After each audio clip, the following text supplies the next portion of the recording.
এখন আব্দুর রাজ্জাক খান আমাদের ভাঙড়ের একজন ভোটার, তার রাজনৈতিক পরিচয় XYZ হতে পারে, আমার কাছে বড় কথা নয়। আমার কাছে হচ্ছে তিনি ভাঙড়ের একজন ভোটার, আমি ভাঙড়ের বিধায়ক, আমার কাছে এটা বড় পরিচয় তার আর আমার। আপনারা বলছেন চাকরি দিয়েছে, অ্যাপয়েন্টমেন্ট লেটার দেখাতে পারবেন?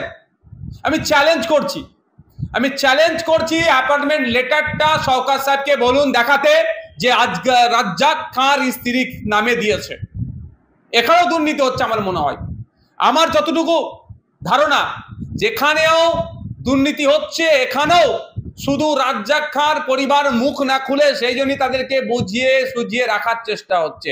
যদি চাকরি দিয়ে থাকে অবশ্যই পরিবারটা বাঁচবে, এখানে আমি কোনো বিতর্ক করব না। কিন্তু চাকরি কি দিয়েছে না দিয়েছে অ্যাপয়েন্টমেন্ট লেটারটা শওকত সাহেবকে আমি চ্যালেঞ্জ করছি, আপনি পাবলিক ডোমেইনে দেখান। আর শুধু পাবলিক ডোমেইনে হবে না, ওনার স্ত্রীর হাতে পৌঁছেছে সেটাও প্রমাণ করুক।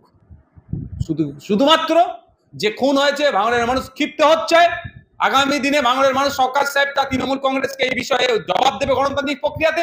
সেই জন্য তড়িঘড়ি কি বলছে চাকরি দিয়ে দিচ্ছি, গল্প অনেক শোনাচ্ছে। দিয়েছে অ্যাপয়েন্টমেন্ট লেটার কোথায়? দেখুন, আমি এই অ্যাপয়েন্টমেন্ট লেটারটা এটা জয়েন্ট লেটার দেখাচ্ছে। আমার পাশেই খাদিজা আছে, শহীদ রাজ্জাক খানের স্ত্রী। আমার বাঁদিকে রাজ্জাক খানের ভাই আছেন, আমার ডান দিকে রাজ্জাক খানের শালা আছেন, দুজনই আছেন, ওরাও দুই ভাই আছে। গোটা পরিবার আমার পাশে আছে, মেয়ে আছে।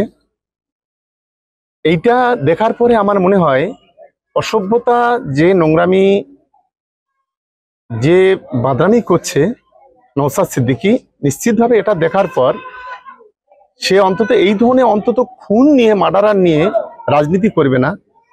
এবং শোকাহত পরিবার তাদের পাশে দাঁড়ানোর জায়গায় তাদেরকে যে ধরনের টিপ্পনি করে, তার যে বিভিন্ন ধরনের যে ওই যে একটা ISF বাংলা আছে, একটা CI নিউজ আছে, তাদেরকে দিয়ে বিভিন্ন ভিডিও মিথ্যা ভাইরাল করে এই নোংরামিগুলো তো বন্ধ করবে।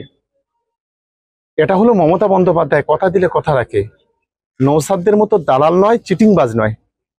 আর আমরা আজও এখানে পরিবার পাশে আছে, আজও আমরা বলছি, তারাও বলবে যে একমাত্র আমাদের দলের এক গাদ্দার, বেঈমান, বিশ্বাসঘাতক মোফাজ্জল ছাড়া যে কজন আসামি এখনো পর্যন্ত, যে 8 জন আসামি ধরা পড়েছে, 7 জনই ISF এর সক্রিয় কর্মী। অন ক্যামেরা আজকে চ্যালেঞ্জ করে বলছি, ওর বুকে সেদিন আমি একটা দেখছিলাম যে নওশাদ বলছে যারা নাকি অ্যারেস্ট হয়েছে তারা নাকি আমার ঘনিষ্ঠ। আমি তাদেরকে চিনি না, তাদেরকে জানি না কাউকে, একমাত্র এই গাদ্দার মোফাজ্জল ছাড়া। আসলে নওশাদ সিদ্দিকীর কাজ হলো যে কোনো ভাবে এই যে ঘটনাটার সঠিক যে তদন্ত হচ্ছে সেটাকে গুলিয়ে দেওয়া, 1। 2, আমরা যখন বললাম এই খুনের পেছনে যে বা যারা আছে তাদের কোনো ভেস্টেড ইন্টারেস্ট আমরা নিতে দেব না।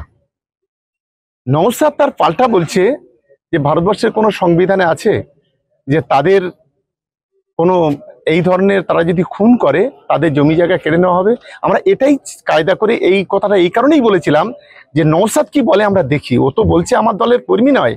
আমি এই কথাটা এই কারণেই বলেছিলাম ওখানে ইচ্ছাকৃতভাবে, যে এর খুনের পিছনে যে বা যারা জড়িত আছে তারা বিজয়গঞ্জের বাজারে যে ভেস্টেড সম্পদগুলো নিয়ে রেখেছে সেগুলো আমরা বিডিও সাহেবের সঙ্গে কথা বলে, ওসি সাহেবের সঙ্গে কথা বলে তারা যাতে বেনিফিট না পায় সেটাই চেষ্টা করব।